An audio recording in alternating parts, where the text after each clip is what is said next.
of our Honorable Prime Minister Shri Narendra Modi when he was invited to Capitol Hill by the House of Representatives Speaker Paul Ryan to address the US Congress in Washington DC. And now, over to Shriya.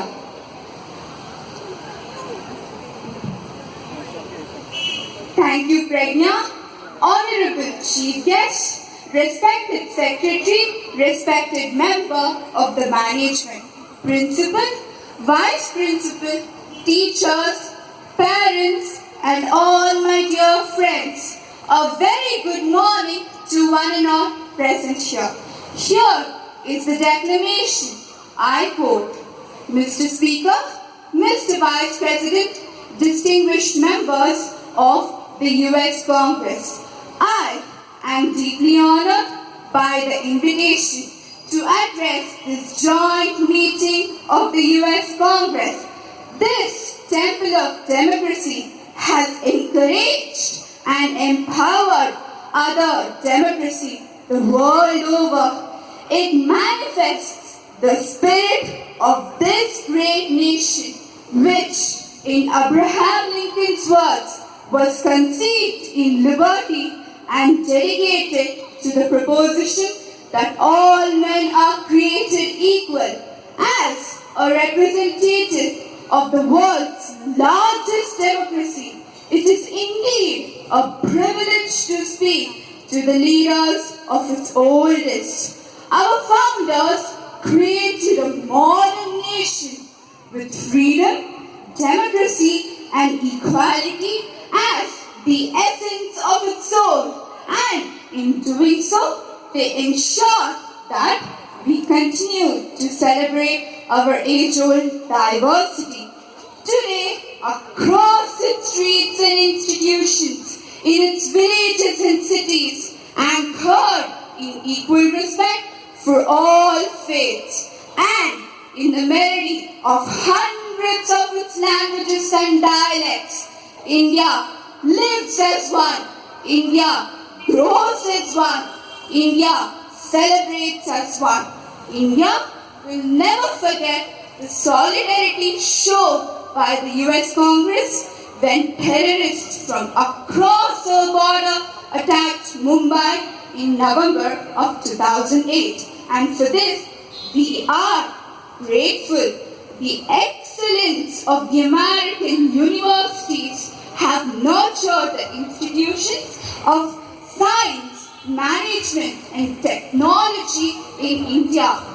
India's ancient heritage of yoga has over 30 million practitioners in the US. Connecting our two nations is also a unique and dynamic bridge of over 3 million Indian Americans. Today, they are among the best CEOs, academics, astronauts, scientists, economists, doctors, even spelling bee champions. They are your strength. They are also the pride of India. They symbolize the best of both our societies. India is undergoing a profound social and economic change. 1 billion of its citizens are already politically empowered.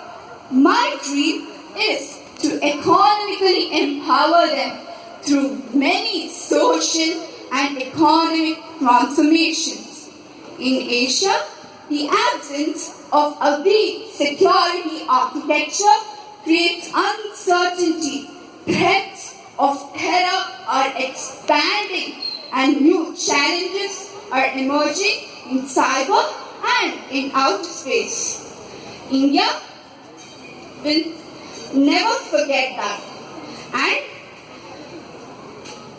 in distinguished members, not in Afghanistan but elsewhere in South Asia and globally, terrorism remains the biggest threat in the territory stretching from the west of India's border to Africa. It may go by different names, from Lashkar-e-Taiba to Taliban to ISIS, but its philosophy is common. of hate, murder, and violence. The fight against terrorism has to be fought at many levels, and the traditional tools of military, intelligence, or diplomacy alone would not be able to win this fight. In order for us to succeed, those who believe in humanity must come together to fight for it as one and speak against this menace in one voice. Terrorism must be delegitimized. Far from our shores, we have evacuated thousands from Yemen, Indians, Americans, and others. Nearer home, we were the first responders during Nepal's earthquake, the Maldives water crisis, and most recently during the landslide in Sri Lanka. Often, India and the US have combined their strengths in science, technology, and innovation to help fight hunger, poverty, diseases, illiteracy in different parts of the world. In the lines of Walt Whitman, the orchestra have sufficiently tuned their instruments. The baton has given the signal. And to that, if I might add, there is a new symphony in play. Thank you. Thank you, Mr. Speaker, Mr. Vice President, distinguished members of the US Congress for this honor.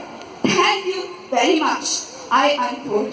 And I would like to add that this speech received many standing ovations. Thank you very much. Jai Hind.